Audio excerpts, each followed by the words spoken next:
बिस्मिल्लाहिर्रहमानिर्रहीम, अस्सलाम वालेकुम जी। मैं नजमुल हसन बाजवा हूं। अभी कुछ देर पहले 26वीं आईनी तरमीम सेनेट से मंजूर कर ली गई है। इसके बाद मुझे बहुत सारे कॉल्स आई, बहुत सारे मैसेजेस आए कि इसका मतलब क्या हुआ सर?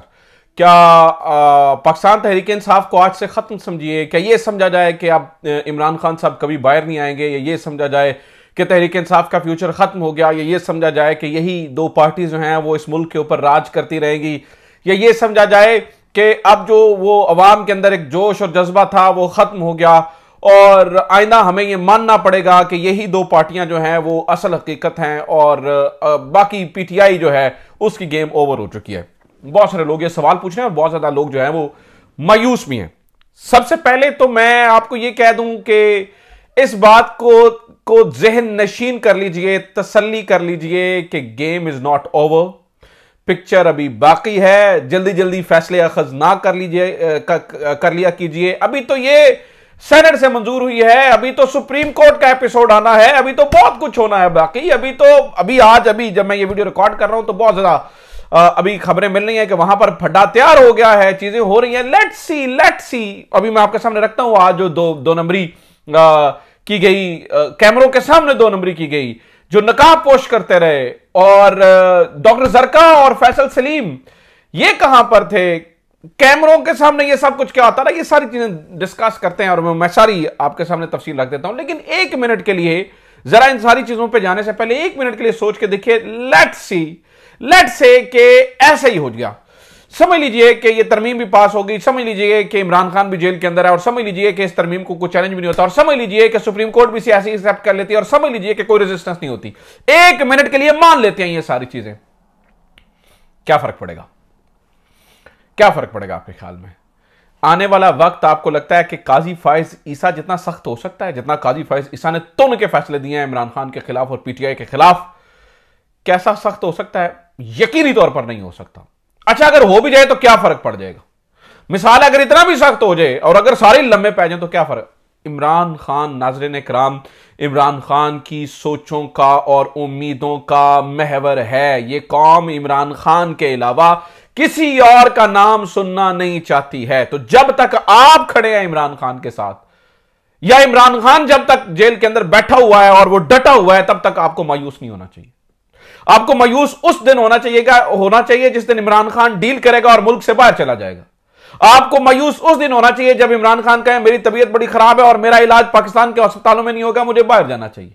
आप यानी जब वो इस मुल्क के 70% लोग, 80% लोग जो कि पीटीआई के साथ हैं और इमरान खान के साथ हैं, और भाई जब पीटीआई वालों आपका कैप्टन खड़ा है, जब वो मायूस नहीं है, इतने दिन कैद तन्हाई में काटने के बावजूद उसको शेव की इजाजत नहीं है, उसको खाना वो वाला दे रहे हैं, वो उसको बिजली की इजाजत नहीं है, बेसिक सहूलियात, उसकी बिजली काट दी गई, 10 बाय 12 फुट के कमरे में बैठा और वो बाहर निकल के सबसे पहली बात ये करता है प्रेशर में ना आना, हौसले में रहना।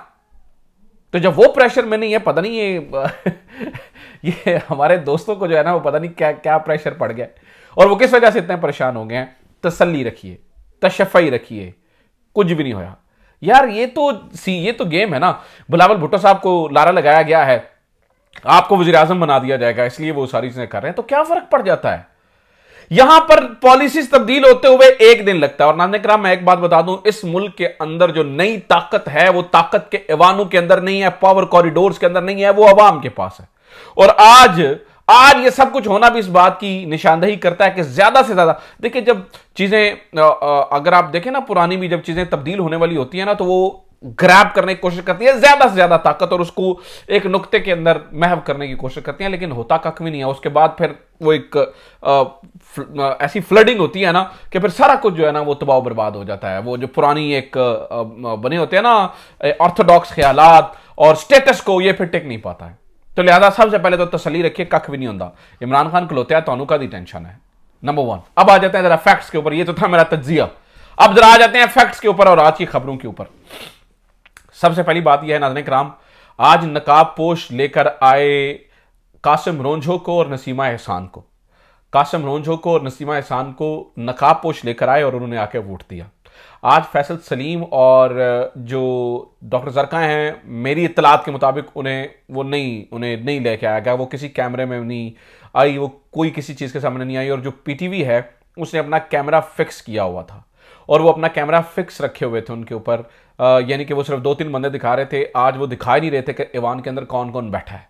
यानी कि इतनी बड़ी गेम है कि वो गंदे अंडे दिखाएं दुनिया को कि वो कौन किस किस ने गद्दारी की, किस किस ने ज्यादती की, लेकिन वो नहीं दिखा रहे हैं। बिल्कुल खामोशी से चुप चुपीते ये काम जो है वो हुआ।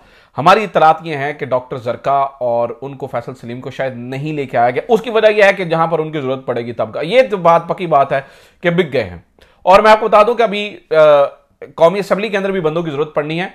वहां तो तकरीबन 9 बंदे हैं जो बिके हुए हैं, ठीक है, जिन्हें कहा जा रहा है जी वो इस वक्त अगवा हैं और ये वो और सारा कुछ। ये तो हमारे सामने रोला डाल रहे थे ना कि जनाब कोई नहीं, हमने अपने बंदे महफूज किए हुए। इन सारी चीजों के अंदर आप पाकिस्तान तहरीक इंसाफ की जो क़यादत बाहर है उसकी नाअहली को भी तो जहन में रखिए ना कि वो कितने नाअहल हैं। अपने बंदे महफूज नहीं कर सके, इन्हें याद नहीं था सिंध हाउस में क्या हुआ था, आज पंजाब हाउस में वो कुछ हो रहा है। आज बंदे किस तरह से हो रहे हैं आपको अंदाजा नहीं, इन्हें अंदाजा नहीं था कि अपने बंदे किस तरह से महफूज रखते हैं। और इतने बड़े बड़े लोगों के नाम आए, इतने बड़े बड़े लोगों के नाम कॉम्प्रोमाइज हो गए। जिनके नाम सामने आ गया और जिनका बयान सामने नहीं आया वो कॉम्प्रोमाइज हो गए। अब जिनका मिसाल है सरताज गुल का बयान सामने नहीं आता या जैन कुरैशी साहब का बयान सामने नहीं आता आज रात तक, उनकी वोटिंग कौमी असम्बली में वोटिंग से पहले पहले तक, तो फिर तो गेम ओवर है। ठीक है, फिर आपको जहन में रखना चाहिए कि वो कैद में थे या कैद में रखे गए थे या जो भी है, लेकिन कॉम्प्रोमाइज हो गए वो लोग। तो अच्छा खैर बहरहाल जहां, और अब मेरे ख्याल से 2-3 बंदों को लेकर आया जाएगा और बाकियों से वोटिंग नहीं करवाई जाएगी, लेकिन जहां आगे भी जरूरत पड़ेगी ये लोग वोट देंगे। मैं आपको बता रहा हूं, ये लोग जो है जो कॉम्प्रोमाइज लोग हैं ये वोट देंगे, ये वोट देंगे, ये वोट देंगे, ये वोट देंगे। इस बात को ज़हन में रखिएगा। जिनको अब डॉक्टर जरका या फैसल सलीम आज वो बच गए हैं, तो अगली दफा जहां सेनेट में उनको उनकी जरूरत पड़ेगी वो वोट देंगे। जो आज चीज 2 नंबरी हुई नाज़रीन, जैसे मैंने बताया ना कि उन दोनों को नकाब पोश लेकर आए कैमरे के सामने, कोई रोला नहीं, कोई टेंशन नहीं। और फिर जो गिनती के अंदर 2 नंबरी हुई, सेनेटर ऑन बप्पी खड़े हुए और सेनेटर ऑन बप्पी ने गिनती की। उनने गिनती करके बंदे लिखे कि बंदे कितने हैं, और वो बंदे सेनेटर ऑन बप्पी की कैलकुलेशन के मुताबिक बनते थे 62 लोग। लेकिन काउंटिंग करके ये जो 26वीं आईनी तरमीम है, ये 26वीं जो आईनी तरमीम है, ये 26वीं आईनी तरमीम को के लिए बंदे जब गिने गए तो सेनेटर ऑन बप्पी के मुताबिक वो 62 बंदे हैं। लेकिन इन्होंने आज फॉर्म 47 वाली गिनती करके उन्हें 65 लोग बना दिया। मैं समझने से कासिर हूं कि ये 65 लोग कैसे बन गए। अगर वो 2 लोग मिला भी लिए जाते हैं तो फिर भी क्या शाहिद खान अब्बासी की जो बहना सादिया अब्बासी उन्होंने भी वोट दिया, तो ये किस तरह से हुआ है ये समझने से कासिर हूं मैं कि ये 65 लोग किस तरह से पूरे हुए हैं। ठीक है, ये 65 लोग किस तरह से पूरे हुए हैं अभी तक इस बात की जो है वो समझ नहीं आ रही है। ऑपोजिशन ने खड़े होकर कहा जी गिनती दोबारा कराई जाए, लेकिन उनकी दरखास्त को रद्द किया गया, उनकी दरखास्त को नहीं माना गया। उनकी दरखास्त अंदर और भी लोग बैठे हुए थे, जैसे अटॉर्नी जनरल को इन्होंने बिठाया हुआ था। ठीक है, अब उनका क्या काम है अंदर बैठने, राना सनाउल्लाह का क्या काम है सेनेट के अंदर वो बैठे हुए थे या नजर रखने आती है, क्या वजह थी कि वो सेनेट के अंदर आके बैठे हुए थे। इसकी वजह जो है वो नाज़रीन किराम समझ में नहीं आती है, लेकिन बहरहाल उनको बिठाया गया था। तो ये 2 नंबरी की गई। ऑपोजिशन रौला डालती रही, ऑपोजिशन कहती रही कि आप जो है ना वो काउंटिंग करवाइए, लेकिन काउंटिंग जो है वो नहीं करवाएगी। इससे पहले नाज़रीन किराम मैं आपको ये भी बात बता दूं कि कुछ लोग खड़े हुए और उन्होंने तकरीरें की हैं। वैसे तो मैं कहता हूं कि आज तहरीक इंसाफ अपने बंदे नहीं लेकर आई सेनेट के अंदर के भाई इस बात का डर है कि उन्हें उठा ही लिया जाएगा, तो वो जो बंदे प्रेशर बर्दाश्त नहीं कर सकते उन्हें चाहिए भाई सियासत छोड़ दीजिए, ਤੁਹਾਡੇ वास्ते गल नहीं है, तुम सियासत छोड़ो, कार जाओ, मजियां चराओ।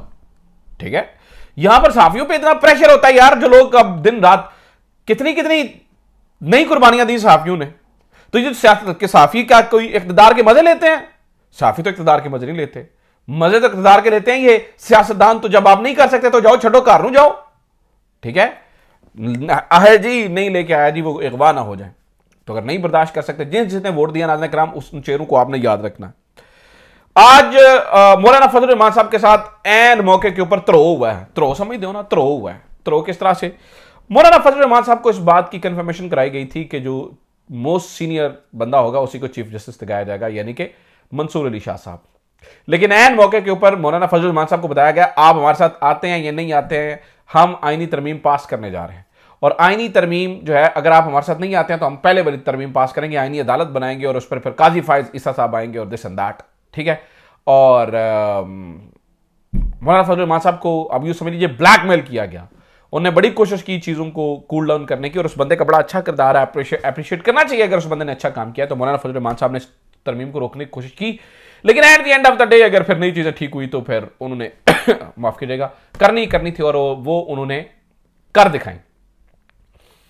और 3 के साथ जो है ना वो हो गया। आज एमएल वली खान साहब भी खड़े हुए और एमएल वली खान साहब ने कहा जी ओ जी बानी खत्म हो गया जी, ओ जी बानी खत्म हो गया जी, इमरान खान खत्म हो गया। भाई इमरान खान खत्म नहीं हो सकता है, ये जिंदगी मौत अल्लाह ताला के हाथ में है, लेकिन सियासी तौर पे तो वो खत्म नहीं हो सकता। सियासी तौर पे तो आज तक भुट्टो खत्म नहीं हुआ, सियासी तौर पे आप बाचा खान का नाम लेते हैं, बाचा खान आज तक खत्म नहीं हुआ, तो इमरान खान कैसे खत्म हो सकता है? वो तो जेल की काल कोठरी में पड़ा और सारे दिन एक जैसे नहीं होते हैं, दिन तब्दील हो जाते हैं, चीजें तब्दील हो जाती होती हैं। ज्यादा से ज्यादा कितनी देर क्या कर लिया जाएगा और क्या किया जा सकता है? ये तो हमने देख लिया ना, जबर जुल्म, हमने ज्यादती देख ली। और इसमें आज जो अवाम इस बात का वो रोला डाल रहे हैं ना जी, की हो गया, इसमें अवाम का भी कसूर है। आप अवाम चाहती तो रोक सकती थी इस चीज को, मैं नहीं कह रहा कि अवाम को क्या करना चाहिए, लेकिन अवाम चाहती तो बहुत कुछ हो सकता था। लेकिन अगर अवाम की अपने मामलात ऐसे हैं तो फिर हम क्या ही कर सकते हैं। आज सबसे पहले पीटीआई और मौलाना फजल रहमान साहब ने एक प्रेस कॉन्फ्रेंस भी की थी और उसमें उन्होंने कहा था कि जनाब इनका हक है ये अलहदा हो जाए, और वो अलहदा हो गए। और बैरिस्टर अली जफर साहब ने भी आज तकरीर की और उन्होंने भी सारी चीज़ें बताई। जो बंदे कहते हैं ना वो मेरा पुत्र गवाह हो गया, मेरी धी गवाह हो गई, कहना मेरा बेटा गवाह हो गया, मैं उनको एक ही बात याद कराता हूँ, इमाद फारूक भी किसी का बेटा था, इमाद फारूक भी किसी का बेटा था। वो अपने बाप को याद कर करके बेचारा जहनी माजूर हो गया और वो फिर इस दुनिया से चला गया। तो अगर उसने इतनी बड़ी कुर्बानी दी है तो 4-5 दिन ही करने सन यार, 4-5 दिन करना क्यों, 25 तक का रोला सी होर बादू की होना सी, छोड़ना ही छोड़ना था ना बंदू को, लेकिन दिस इट। तो बहरहाल इमरान खान अवाम के साथ खड़ा है, क़यादत कॉम्प्रोमाइज्ड है, क़यादत जो है जितना त्रौ कराया क़यादत ने कराया। ये ताकतवर होते तो आज इमरान खान साहब को यह दिन ना देखना पड़ता कि वो उन्हें सूरज की रोशनी देखने की भी इजाजत ना दी जाती। लोग मायूस हैं, लेकिन मायूसी कुफर है। तो मैं यही कहूंगा कि आप उस दिन मायूस होइएगा जिस दिन इमरान खान जो है वो बैग पैक करे और बाहर चला जाए। तो जब तक इमरान खान बैठा है, वो काल कोठरी में बैठ के मायूस नहीं है, तो आप क्यों मायूस होते हैं? देखिए आगे क्या होता है। अपना ख्याल रखिए। खुदा हाफिज। पाकिस्तान जिंदाबाद।